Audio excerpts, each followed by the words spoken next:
আসসালামু আলাইকুম, কেমন আছো সবাই? আশা করছি সবাই অনেক ভালো আছো।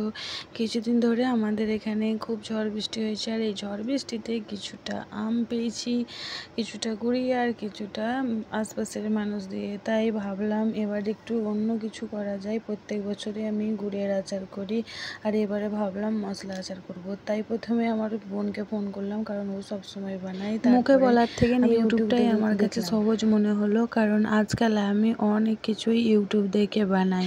2-3 বার ভিডিওটা দেখার পরে ভিডিওটা সেভ করে রেখে দিলাম। তারপরে আমগুলো ভালো করে ধুয়ে কিছুক্ষণের জন্য রেখে দিলাম। অনেকক্ষণ পরে তারপরে আমগুলো ছোট ছোট করে কাটতে বসে গেলাম। এখানে আমার ছেলে কিছু বলছিল, আর এর মধ্যে একটা শর্ট ভিডিও বানানো হয়ে গেল। আমগুলো কাটতে আমার খুবই কষ্ট হয়েছে, কারণ ভিতরে আঁটি হয়ে গিয়েছিল। তোমরা দেখো, আমগুলো পুরো কেটে একটা গামলায় রেখে দিয়েছিলাম নুন হলদি মাখিয়ে। তারপরে সকালবেলায় দেখলাম অনেকটা পানি বেরিয়ে পড়েছে এর মধ্যে। একটা বড় জায়গা নিয়ে পুরো এইভাবে বিছিয়ে দিচ্ছিলাম আমি, কারণ এইভাবে আমি ইউটিউবে দেখেছিলাম। এভাবে বিছিয়ে দিয়ে তারপরে রোদে রেখে আমি রেডি হয়ে গেলাম বাজারে যাবার জন্য। বাজারে যাবার কারণটা হলো, আচারটা বানানোর জন্য অনেক রকম মশলা লাগবে, আর সেই মশলাগুলোই নিয়ে আসতে হবে আমাকে। কিছুটা মশলা বাড়িতে থাকলেও আরও কিছুটা নিতে হবে, তাই আমি চলে গিয়েছিলাম। আর দেখো, বাজার থেকে আমি এইগুলো সব নিয়ে এসেছিলাম। তোমাদেরকে আগেই বলেছি এগুলো এখন অল্প, কিন্তু আরও অনেক কিছুই ছিল বাড়ি, সেগুলো হচ্ছে আমার বাড়িতেই আছে। তাই তারপর আমি মশলাটা রেডি করার জন্য কড়া বসিয়ে দিলাম। একের পর এক মশলা ভেজে নিচ্ছিলাম। প্রথমে দিয়েছিলাম শুকনো লঙ্কাগুলো হালকা লাল করে তুলে রেখে দিয়েছিলাম। তারপর একের পর এক মশলা, যেমন মৌরি, জিরে, কালো জিরে, জোয়ান, মেথি, হলদে সর্ষে, কালো সর্ষে সব একসাথে দিয়ে বেশি না ভেজে অল্প ভেজে তারপরে তুলে রেখে দিয়েছিলাম। একটু ঠান্ডা হবার পরে মিক্সারে দিয়ে এটাকে আধ ভাঙা করে পিষে নিলাম। একদম মশলা পিষার মতো পিষলে হবে না। তারপরে আবার কড়াতে সর্ষের তেল দিয়ে ধোঁয়া ওঠাটা ওয়েট করে আবার একটু ঠান্ডা করে একটা পাত্রে কিছুটা ঢেলে নিচ্ছিলাম।